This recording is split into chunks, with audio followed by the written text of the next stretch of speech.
Hi, this is Lindy Kaiser with clearancejobs.com, and welcome to this episode of Security Clearance and Security on Federal News Network. Today, we're talking about the future of work in national security and what flexibility really means for cleared professionals, federal workers, military families. I'm super excited to be joined today by Mika Cross, a workforce strategist and former federal executive who earlier this year submitted a statement to the Committee on Oversight and Reform on these very issues. So Mika has spent years advising leaders across the government on talent. She is well tuned in to the challenges and opportunities in the federal workforce, culture, readiness, and also brings a very data-driven and human approach and perspective on this. So Mika, thank you so much for joining this conversation and sharing your expertise with us. I really appreciate it. Lindy, I'm delighted to join the conversation, and thanks for hosting us and focusing on these topics. Yeah. Well, I mean, it's the heart of what we do at Clearance Jobs, right? We kind of like to consider ourselves the community for the national security workforce. Obviously, the past year has been hugely transformative when it comes to that. And we've kind of seen this for a while, right? I feel like the post-COVID, we had, a lot of shifts around COVID, and then now continuing to have shifts in the federal workforce. Flexibility and telework, remote work are topics that you've talked about a lot. They have different implications sometimes in the cleared workforce, but I love that you kind of focus on, it's not just telework and remote work, but you have a lot of data points around that. But it's like, how can agencies be flexible and agile in their approach? So maybe can you speak to that a little bit? Like, what does that functionally look like to enable a more flexible federal workforce? And do you think we can have that going forward with the kind of the market reality we're seeing now? Yeah, absolutely. It's such a timely discussion, and yet we've been talking about it for 50 plus years. Not me specifically, because I'm not that old, but I have been around the block per se. So, I started my career in uniform, serving in the US Army, and worked as a cleared professional in the intelligence community, and then sort of traipsed my way all across government. And so, as I told Congress in January specifically, last January, because we're recording now, hybrid and telework, as well as strategic flexibility at large, when used judiciously and strategically, saves taxpayers money. There's cold, hard facts and sense around that. In fact, the most recent report on federal telework across the US government stated that we saved more than $230 million across the US federal government for agencies that were able to collect that data, whether that be in productivity, expanded talent pools, reductions of office space, and reductions of cost in terms of subsidies, like in commuting subsidies, where we're paying people to go to an office or to a workplace when otherwise we might not have to. And so the question isn't really, Lindy, if flexibility works, it's how we can make it work. And especially for cleared professionals in secure environments. Can we make it measurable? Can we make it equitable so that people in different roles who may not be able to opt into things like geographic flexibility can still have access to the kinds of strategic workplace flexibility and flexible work schedules that provide the best outcomes? And so when we're thinking about flight risk, especially for those in positions of national security and highly technical fields, which we are heightened focused on when we're thinking about efficiencies and optimizing the way that we work, flight risk is real when you're looking at high performers who have a lot of different options, even in a slow, stagnated job market like the one that we have navigated in 2025. Um, and losing high performers in cleared roles, frankly, carries outsized mission risk. You know that too, and longer replacement times. So there's a lot of data that I did cite in that congressional testimony, and also the testimony that I provided on the future of federal work in 2023. Happy to dig in a little bit further with you. Yeah.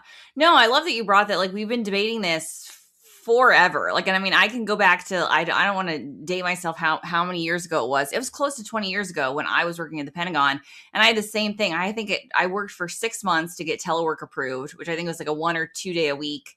And then as it always happens in the military, a new chain of command shift happened, and they canceled all telework as like a temporary reset. And I was like, gee, I don't think so many people realize the amount of work and paperwork and effort that goes into that. And then when and I get it, we're kind of in the same shift now, and it's not necessarily new. We've seen this before. Kind of there is this, when there's a shuffling of the workforce, kind of the flexibility piece is what goes. And I do get anxious that we're maybe losing some of the, folks that we don't want to lose. And I know another topic that you brought up in your testimony that heard you speak on before is the military readiness and military spouse component.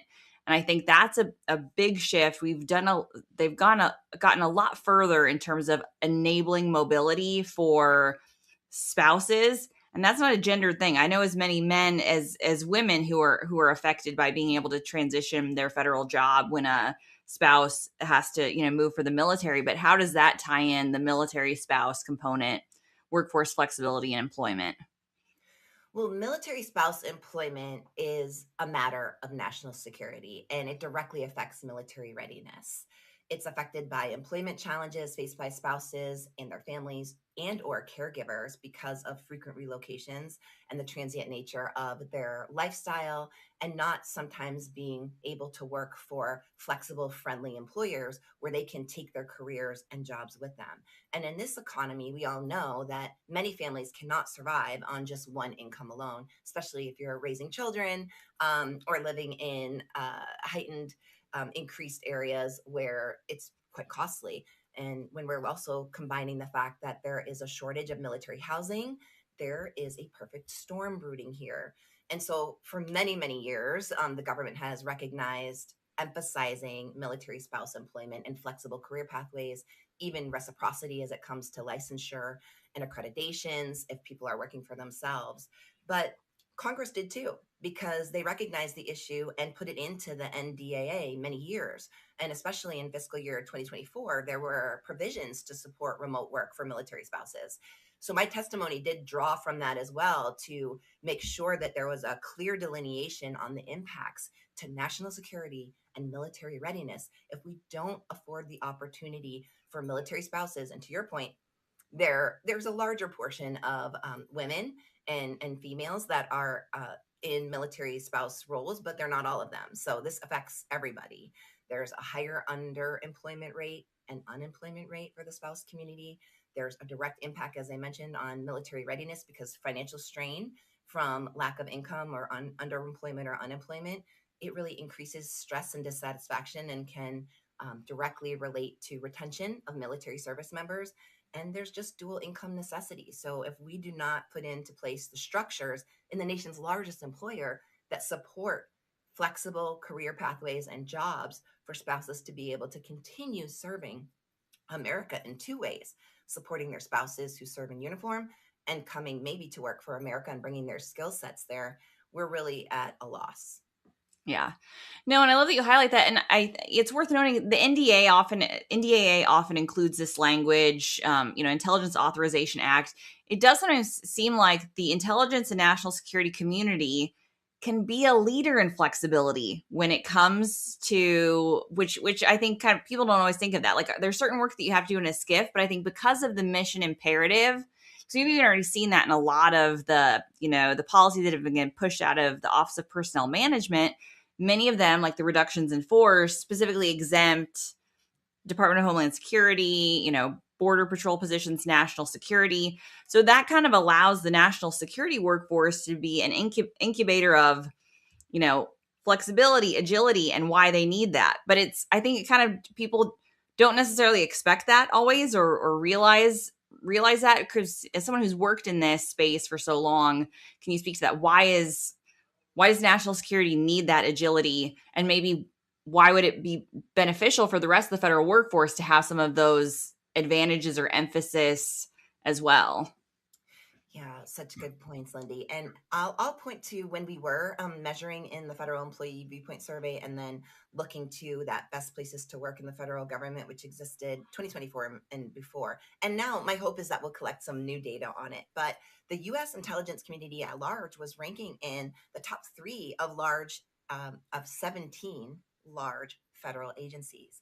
And they were leading as number one among all large agencies for work life balance. So that includes all forms of work life support, whether that's strategic workplace flexibility in your schedule, shift work, even job sharing, and of course, things like well-being at work, employee assistance programs, and other supportive workplace programs and policies. So the good news is we were getting it right. And I think the US intelligence community gets to be a little bit of a test bed to some degree because they are so guarded and often have the flexibility to put into place different and creative solutions to solving some of these workforce challenges. In fact, during the pandemic, some of the best and promising practices came from the US intelligence community in terms of work shifting, work flexibility in terms of schedules, and also implementing telework and remote work options.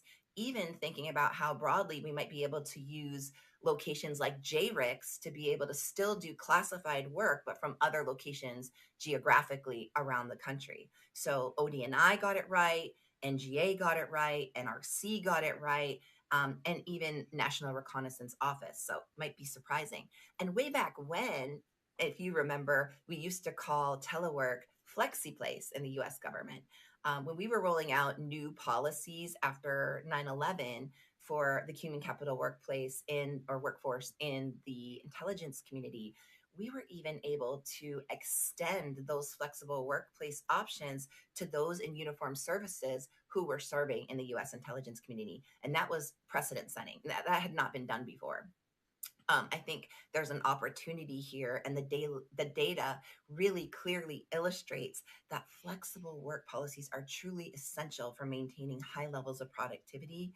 And when you're thinking about reinforcing strict return to office mandates, it limits our ability to continue government operations and government continuity in times where there are unplanned emergencies, weather and disasters, and things that we cannot predict. It also helps save lives and eliminates risk to health and well-being of our workforce. And for the cleared professionals that are serving this nation, especially, but really all public servants, this is incredibly important. Yeah. No, I love that. And I want to pivot a little bit and talk about the president's management agenda, which we have been patiently awaiting. I don't know if this is, I don't know how long it takes because, again, I forget. And this is nothing new. Every time we have a new presidential administration, the old president's management agenda gets taken down. They, shift their priorities that come out and get released. And I'm always, because the security clearance process has typically been a part of that. So I'm always like waiting, as a Yeah. security nerd for that to get released. It just did now in December. I feel like it followed a very like Department of Government efficiency track in terms of what came out of that. Downsizing the federal workforce was one of those. It did talk about eliminating real estate. Can you kind of speak to what are some of the highlights or things that you noted in that new president's management agenda as they apply maybe specifically to the workforce, but even other topics that you saw out of it? Yeah, it's interesting because it was only 2 pages, so it's an easy read. For those of you who have not read it yet, go dig in a little bit. But there are three primary pillars to the president's management agenda as it was published in December. And workforce is pretty clear. They're looking for a leaner, meaner, more efficient, still, as you mentioned, sort of Doge shaped government workforce. And that's going to mean having to find ways to do things differently and also how to leverage strategic talent corporately across organizations that are large, broad, matrix, and extremely hierarchical. So it'll be interesting to see how that plays out, especially when we are faced with things like in some agencies, very strict mandates back to return to office, where in other areas, like outside of the intelligence community, we're seeing some flexibility with ad hoc telework and other kinds of flexible workplace policies. Earlier in 2025, it was interesting because DHS, Homeland Security, who has I've seen a lot of surplus in funding, and there's certainly a heightened focus on some of their mission areas that DHS provides as part of the administration's priorities. We saw a lot of plussing up of funds and scaling up for talent. And at the same time, they were restricting even flexible and alternate work schedules, like no more 549s, no more 410s, in addition to return to office mandates. So that sort of, to me, sends mixed signals if, in fact, we're looking to hire and retain some of the best of the best. And in addition to the president's management agenda, we now have this large emphasis on plussing up the tech workforce. Again, like OPM and OMB are going to work together in this new US digital tech force, or however it may play out, to literally hire more than 1,000 early careerists and very skilled technologists from private industry to come in.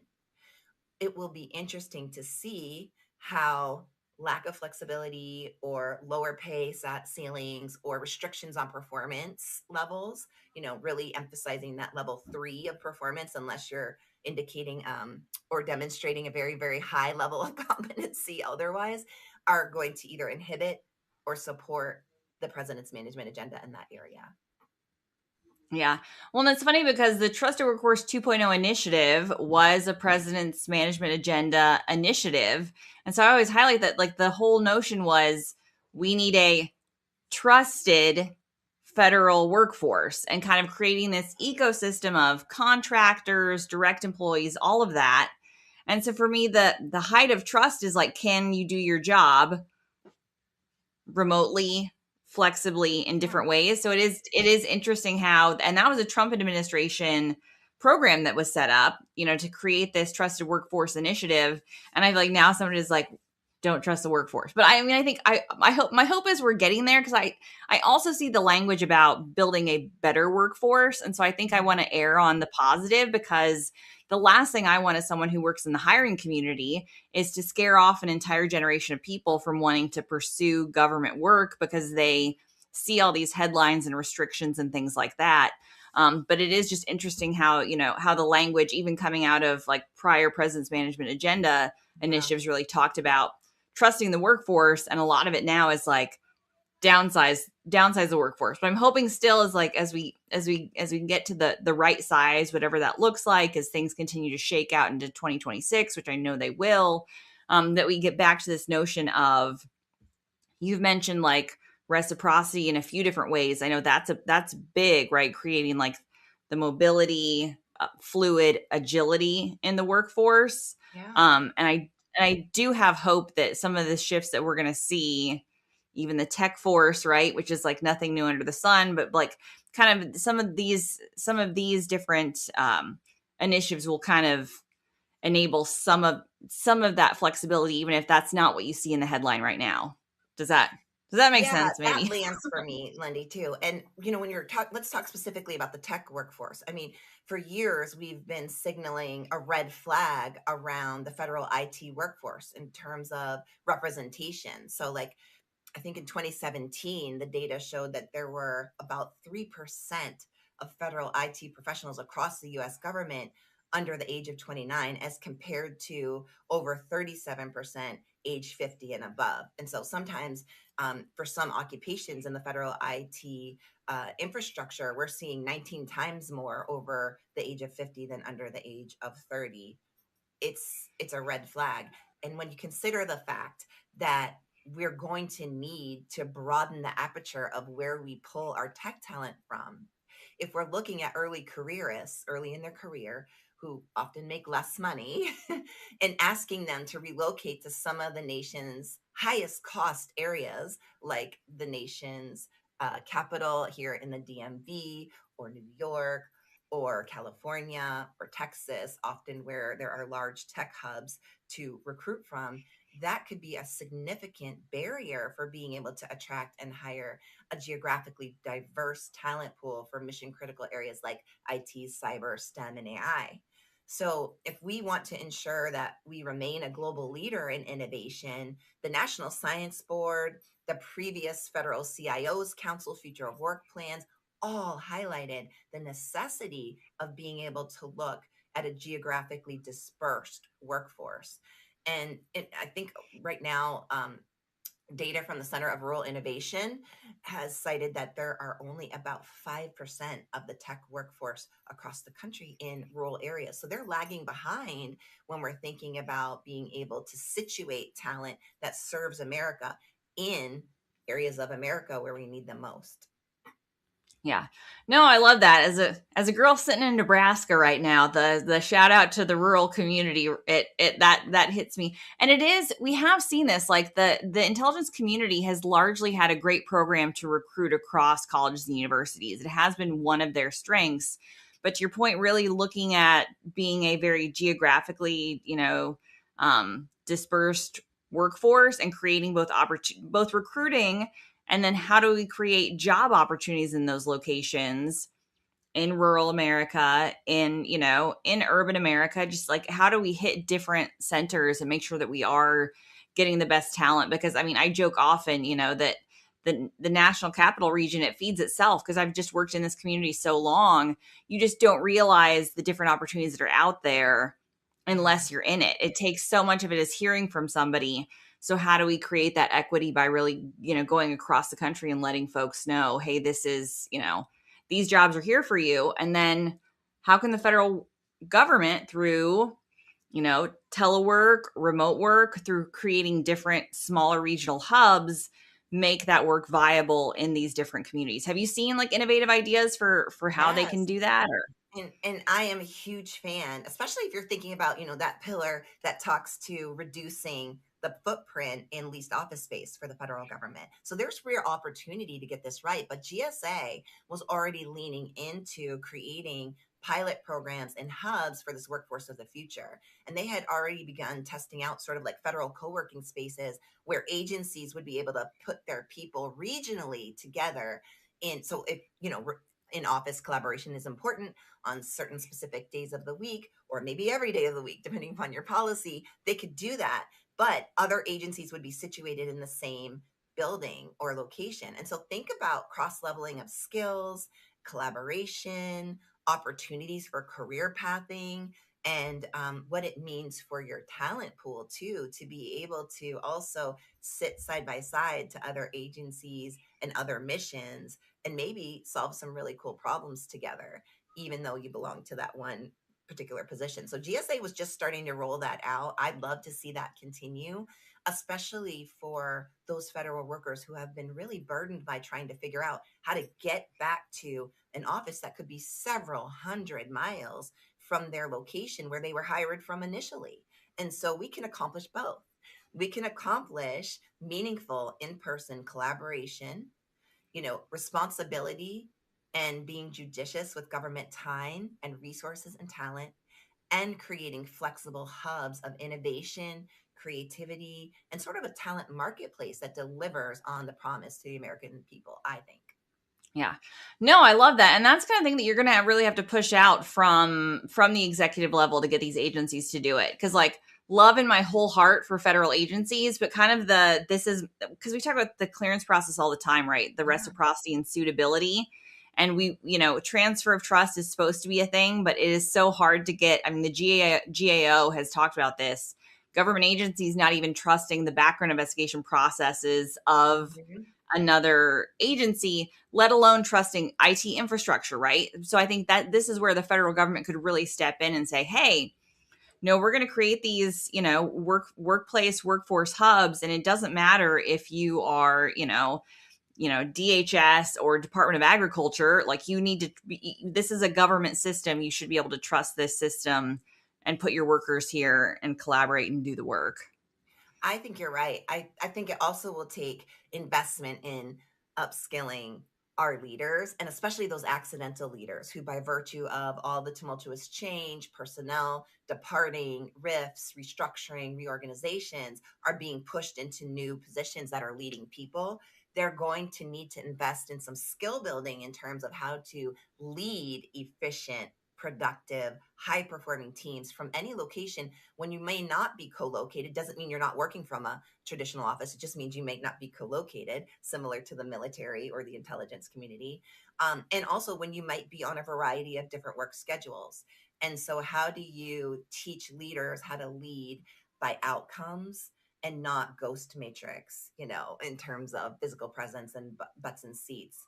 um, I think scarcity flips the power dynamic in some ways, because flexibility is table stakes in a market where clearance, especially for cleared professionals in national security, is currency. Meaning, we have to get this right. We've been extending flexibility in a variety of ways, like you said, for decades. We've seen it ourselves. And so to yank it away and think that we're going to get different and better results, especially from a talent market that's demanding flexibility from employers in all industries, occupations, whether that's private industry, nonprofit, Fed adjacent, you name it. Um, Work life balance still trumps bank balance.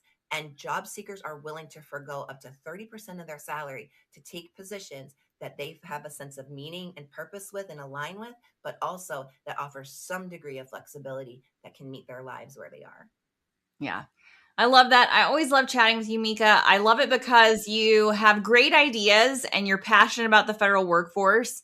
And you're able to, again, strategize and be critical, but also remain positive. So maybe as we close out, can you kind of, talk about something that makes you encouraged about the next step? Or because I keep telling you, it was last year was a rough year, right? I had more friends. I knew more people that were going through, job changes, job loss, shifts, Yeah. even companies who were, had lost contracts. But I'm an eternal optimist, so I'm hopeful for 2026. Kind of what gives you hope for the future of the federal workforce into 2026?